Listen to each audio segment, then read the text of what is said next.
Budget ಇದೊಂದು ದೋಖಾ budget ಆಗಿದೆ. ಇದು ರೈತಾಪಿ ವರ್ಗದವ್ರಿಗಾಗ್ಲಿ ಕರ್ನಾಟಕ ರಾಜ್ಯದ ಯಾವ ಜನಸಾಮಾನ್ಯರಿಗೂ ಕೂಡ ಅನುಕೂಲಕರವಾದಂತದ್ದಿಲ್ಲ. ಈ ಬಡ್ಜೆಟ್ ದೋಖಾ ಬಡ್ಜೆಟ್ ಅಂತಕ್ಕಂಥ ವಿಚಾರವನ್ನ ನಾನು ಈ ಮುಖಾಂತರ ಹೇಳ್ತೀನಿ. ಕರ್ನಾಟಕ ರಾಜ್ಯದಲ್ಲಿ ಅಹಿಂದ ವರ್ಗದ ಜನರ ಹಿತ ಕಾಯ್ತೀನಿ ಅಂತೇಳಿ ಅಧಿಕಾರಕ್ಕೆ ಬಂದಿರತಕ್ಕಂತ ಸಿದ್ದರಾಮಯ್ಯನವರ ಸರ್ಕಾರ ಏನು ಇವಾಗ 2026-27ರ ಬಜೆಟ್ ಅನ್ನ ಮಂಡನೆ ಮಾಡ್ತಾ ಇದೆ, ಆಯವ್ಯನ ಮಂಡನೆ ಮಾಡ್ತಾ ಇದೆ. ಈ ಬಡ್ಜೆಟ್ ನಲ್ಲಿ ಯಾವುದೇ ರೀತಿಯ ಹೊಸ ಚಿಂತನೆಗಳು ಮತ್ತು ಶೋಷಿತ ಸಮುದಾಯವನ್ನ ಮೇಲಕ್ಕೆತ್ತತಕ್ಕಂತ, ರೈತಾಪಿ ವರ್ಗವನ್ನ ಮೇಲಕ್ಕೆತ್ತತಕ್ಕಂತ, ದುಡಿಯುವ ಕಾರ್ಮಿಕ ವರ್ಗವನ್ನ ಮೇಲಕ್ಕೆತ್ತತಕ್ಕಂತ, ಮಹಿಳೆಯರ ಅಭ್ಯುದಯಕ್ಕೆ ಯಾವುದೇ ಪೂರಕವಾದಂತ ವಾತಾವರಣಗಳನ್ನ, ಪೂರಕವಾದಂತ ಆರ್ಥಿಕ ಘೋಷಣೆಗಳನ್ನ ಈ ಬಡ್ಜೆಟ್ ನಲ್ಲಿ ಅವರು ನೀಡಿಲ್ಲ.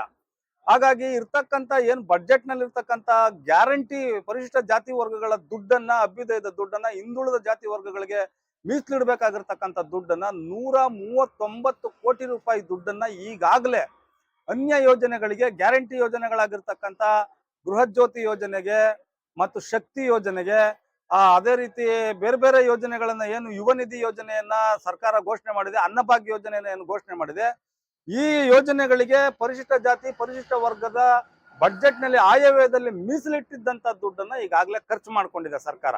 ಅದನ್ನ ಇಳದೇನೆ ಈಗ ಹೊಸ ಬಡ್ಜೆಟ್ ಮಾಡಿ, ಹೊಸ ಬಡ್ಜೆಟ್ ನ ಮೂಲಕ ಈ ಹೊಸ ಬಡ್ಜೆಟ್ ಅನ್ನ ಘೋಷಣೆ ಮಾಡಿರ್ತಕ್ಕಂಥದ್ದು ಅದು ಸರಿಯಾದ ರೀತಿಯ ಕ್ರಮ ಅಲ್ಲ. ಅದರ ಜೊತೆಗೆ ಏನು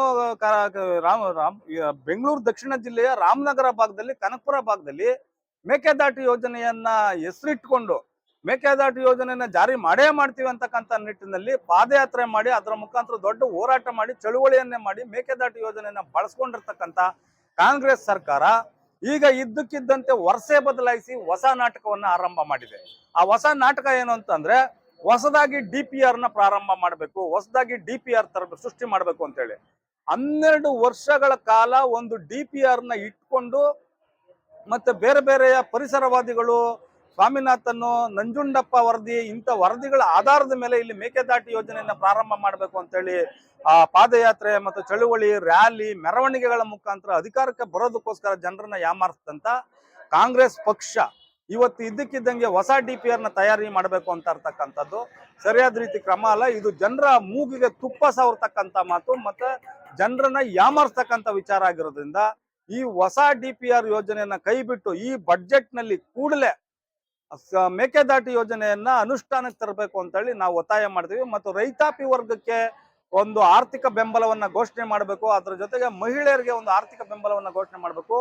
ದಲಿತರ ಅಭ್ಯುದಯಕ್ಕಾಗಿ ಇಟ್ಟಿರ್ತಕ್ಕಂಥ ಬಡ್ಜೆಟ್ ನಲ್ಲಿ ಕಾಯ್ದಿರಿಸಲಾಗಿರ್ತಕ್ಕಂಥ ಸಂವಿಧಾನಾತ್ಮಕವಾದಂತ ಆರ್ಥಿಕ ಏನು ಸವಲತ್ತುಗಳಿದೆ, ಆ ಸವಲತ್ತುಗಳನ್ನ ಬೇರೆ ಬೇರೆ ನಿಧಿಗಳಿಗೆ 7D ಮತ್ತು 7D ಯೋಜನೆಯ 7D ಕಾಲಂನ ಮುಖಾಂತರ, ಮತ್ತು ಏನು ಅವರು ದುಡ್ಡು ಹೊಡೆಯೋದಕ್ಕೋಸ್ಕರ 7C ಮಾಡ್ಕೊಂಡಿದ್ದಾರೆ, ಅದ್ರ ಮುಖಾಂತರ 1 ರೂಪಾಯಿನೂ ಕೂಡ ಈ ಬಾರಿ ಅನ್ಯ ಯೋಜನೆಗಳಿಗೆ ದಲಿತರ ದುಡ್ಡನ್ನ ಬಳಸಬಾರದು ಅಂತಕ್ಕಂಥ ಎಚ್ಚರಿಕೆಯನ್ನ ನಾವು ಈ ಮುಖಾಂತರ ಕಾಂಗ್ರೆಸ್ ಸರ್ಕಾರಕ್ಕೆ ಕೊಡ್ತಾ ಇದೀವಿ.